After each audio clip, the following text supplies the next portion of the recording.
Hello again. Ukraine's president has called for EU member states to approve or propose a sixth package of sanctions against Russia, which includes an embargo on oil imports from the country. President Volodymyr Zelensky told Slovakia's parliament in a video address that the sixth package of sanctions is certainly a package that's needed. EU proposals are still being considered by member states. Meanwhile, German Foreign Minister Annalena Baerbock arrived Ukraine today, becoming the highest-ranking German government official to visit the country since Russia's invasion. Her first stop was in the town of Bucha, near Kyiv, where Russian forces are accused of having committed war crimes. The German Foreign Minister has also said Ukraine should become a full member of the European Union at some point, but also says there could be no shortcut to membership.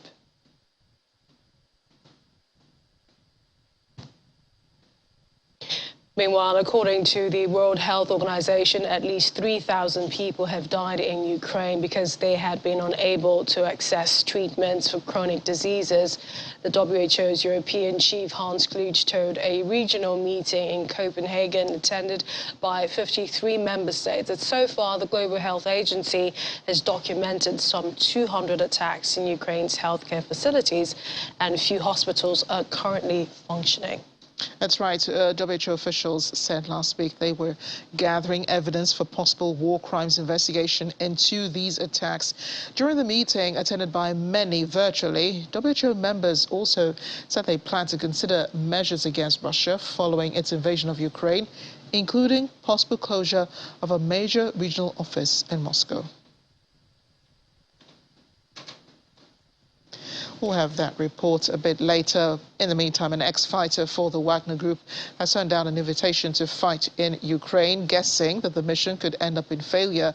According to the former mercenary with the Kremlin-linked Wagner Group, who fought alongside the Russian army, the Russian military's failure to seize the Ukrainian capital, Kyiv, is inevitable because in the preceding years they had never directly faced a powerful enemy. And talking about Russia's setbacks, he said they were caught completely by surprise that the Ukrainian army resisted so fiercely and that they faced the actual army. He added that people he spoke to on the Russian side had told him they expected to face ragtag militias when they invaded Ukraine, not well-drilled regular troops. Gabidulin took part in Wagner Group missions on the Kremlin's behalf in Syria and in a previous conflict in Ukraine before deciding to go public about his experience inside the secretive private military company. We are joining us now, former ambassador, former permanent secretary to the Ministry of Foreign Affairs, Ambassador Joe Keshi. He is in Abuja. Ambassador, thank you for joining us on the program this evening. It's a pleasure, and thank you for having me. Ambassador, we're in the third month of this war, and Russian attacks have intensified, especially over Mariupol and the Azovstal steel plants. We'd have had, seen those pictures in the reports, which we'll be showing in a minute. But would you consider taking control of Mariupol a consolation prize for the Russian president, Vladimir Putin? I don't know whether Putin itself would consider it a consolation prize. He has, its army has virtually destroyed the city. And you begin to wonder whether that was the prize he set out to capture in the first instance. I don't think Mariupol was the major prize when this war started. But I think over time it has become part of the larger goal of Putin to seize from Crimea, the ports, and then to Mariupol. So it might just be, for a short while, a consolation prize. But in reality, I don't really think it would be anything of a consolation prize. And by the way, he has not gotten the whole of Mariupol. Everybody knows there's still some resistance. And nobody knows what could happen tomorrow. Yeah, indeed, no one knows what will happen tomorrow. But many leaders yesterday during the Victory Day celebrations across Europe did say that Russia had failed, in Ukraine. The fact that it's in the third month and they still haven't gotten what they want, they still haven't run over the country. Ukraine is still strong. The army is still fighting, putting up that resistance against the Russian army, and then all of the support that Ukraine is getting, from these countries. But EU leaders are at it again, this time preparing a sixth package of sanctions against Russia. Hungary is the only one holding them back at this point. How do you think that the reactions against Russia have tipped the global balance that we're seeing, especially economically and diplomatically? Not much in the sense that if you go by various reports, the Russian economy is expected to contract by about 10%, possibly next year. There's no doubt that the sanctions will definitely hit Russia at some point in time. But until the European Union or the supporters of Ukraine, take the bold step of going after the major thing that will make Russia feel the impact of or the madness of going into this war, oil and gas. Until that is done, I don't think it will impact on Russia itself. But on the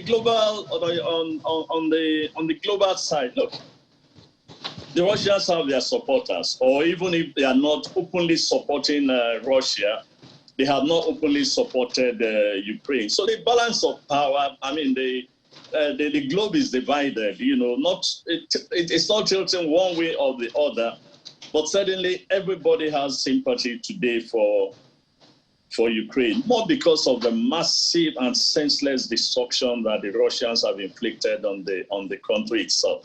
So I don't think that a lot has tilted in any direction, but I think that at the end of it all, we might see a shift. Particularly now that countries like Finland, are considering joining NATO. I watched an interview on BBC this morning by a commentator who actually didn't make much sense, but he was ready to accept that Finland could join NATO, but certainly they are not prepared to allow Ukraine to join NATO.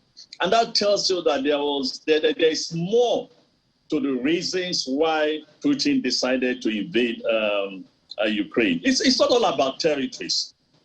If it's all about territories, I have repeatedly said, you are holding the territories, so you don't have to go to war to capture territories that you are holding. The second thing is, if you want the whole country itself, must you destroy it? When you destroy it, who are you going to govern?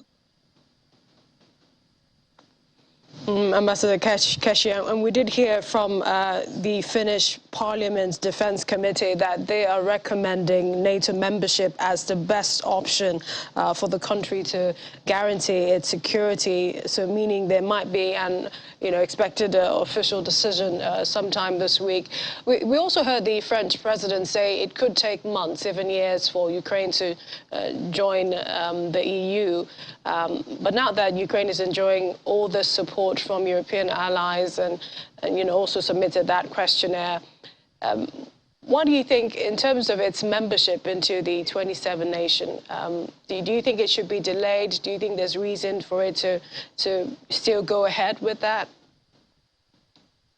To your first question about Finland membership or application to join NATO, no matter how the Russians pretend, I think, again, they are beginning to see the consequences of their own action.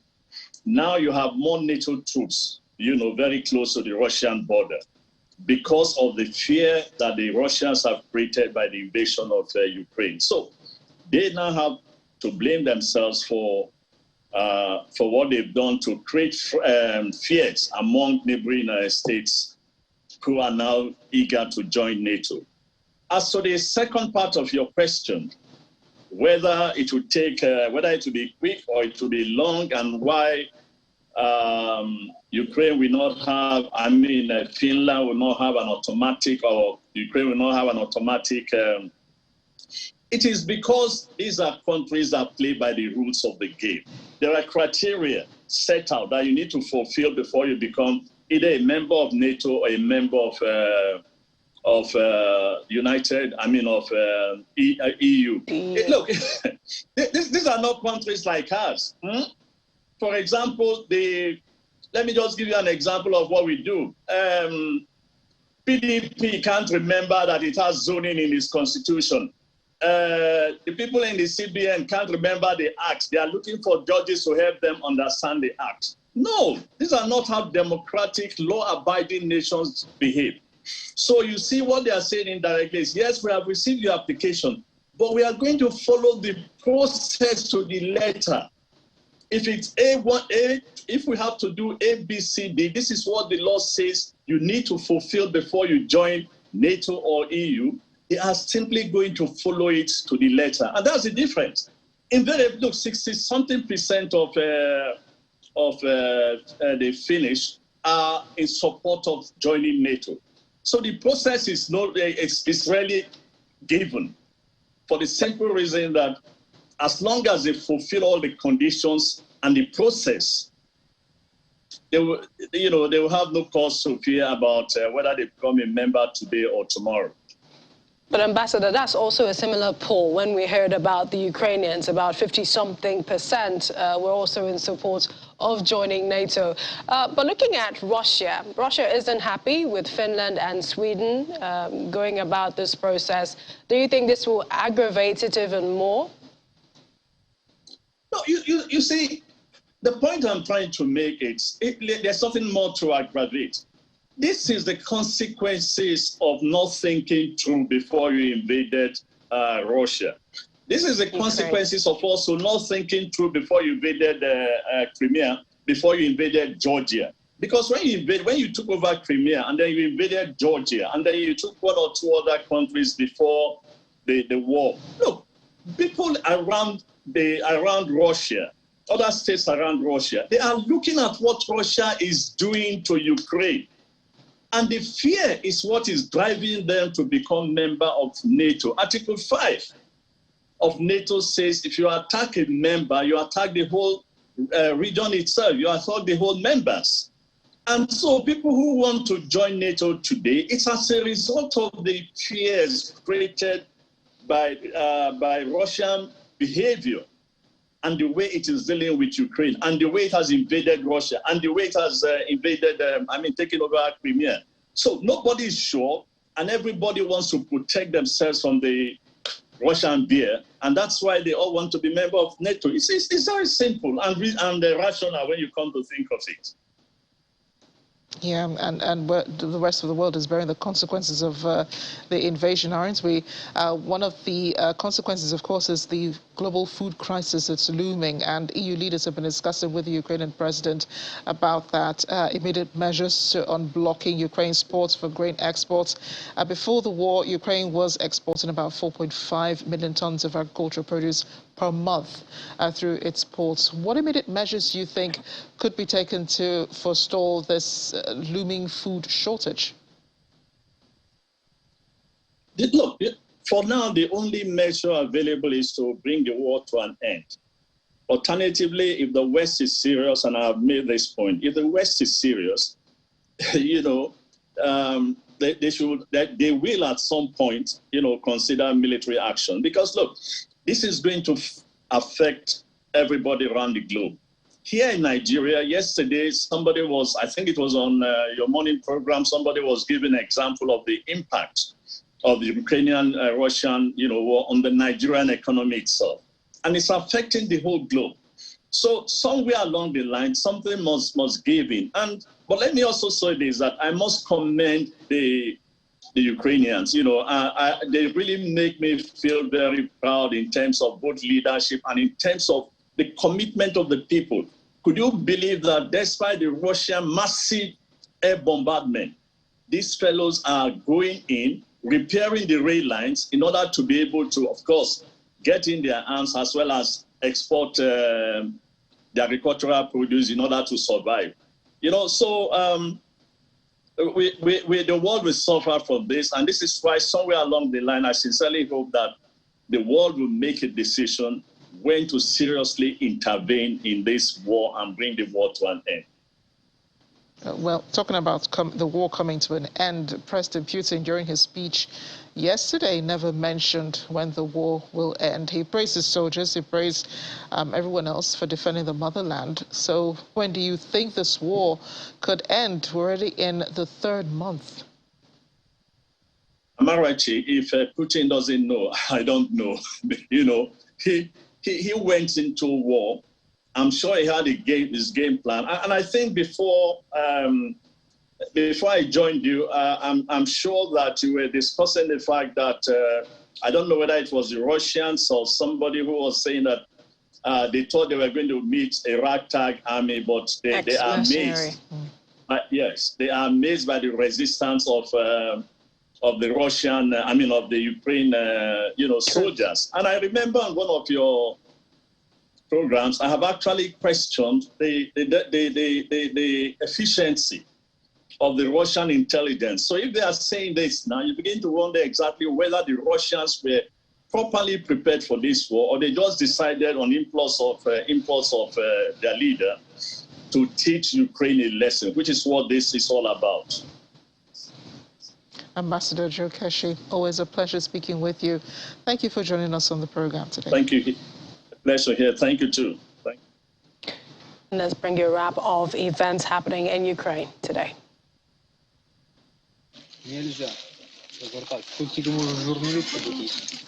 A crew of firefighters was today deployed to the site of missile strikes in the southern Ukrainian city of Odessa, where one person was killed and 5 others injured. Spokeswoman of Ukraine's Operational Command South, Natalia Humeniuk, told the media that 7 missiles were launched in the direction of a shopping center and a depot. Video footage from the scene showed smoke billowing and rescue workers combing through piles of rubble. По Одесі було нанесено черговий ракетний удар.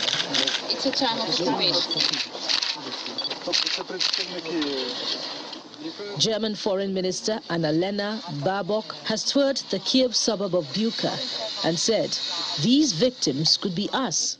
The foreign minister said this after making an unannounced visit to Ukraine, where she likened the Kiev suburb to the Berlin suburb of Potsdam, where she lived with her family, saying, Diese Opfer, auch das spürt man hier so eindringlich. "You can see playgrounds, supermarkets, you can see people going to work, and then you can see the worst traces of crimes just next to it. A bomb which hit the supermarket right in the middle." Gentlemen from the media, the minister will give a brief statement. According to Ukrainian authorities, more than 400 civilians were killed in Bucha. Amnesty International said last week there was compelling evidence that Russian troops had committed war crimes, including extrajudicial executions of civilians, where they occupied an area outside Ukraine's capital in February and March, when they occupied an area northwest of Kiev. C'est en tout cas le but de la présidence française. On y travaille d'arrache-pied. Meanwhile, French European Affairs Minister Clement Beaune has said that European Union members could reach a deal this week on EU Commission's proposal to ban all oil imports from Russia. He also added that French President Emmanuel Macron was due to talk with Hungarian Prime Minister Viktor Orbán later in the day. Hungary is the most vocal critic of this planned embargo on Russian oil. The bill provides another important tool in reference to... The U.S. is also speeding up military aid to Ukraine with the signing of a present-day version of a lending program that helped defeat Hitler's Germany. The original Lend-Lease Act let Washington lend or lease weapons to its allies. The new version will allow the same to Ukraine immediately. Before he signed the bill, President Biden said it was time again to form a global force for peace. The sole condition is repayment at some later date, and the policy will also help other Eastern European countries affected by Russia's invasion. But caving to aggression is even more costly. That's why we're staying in.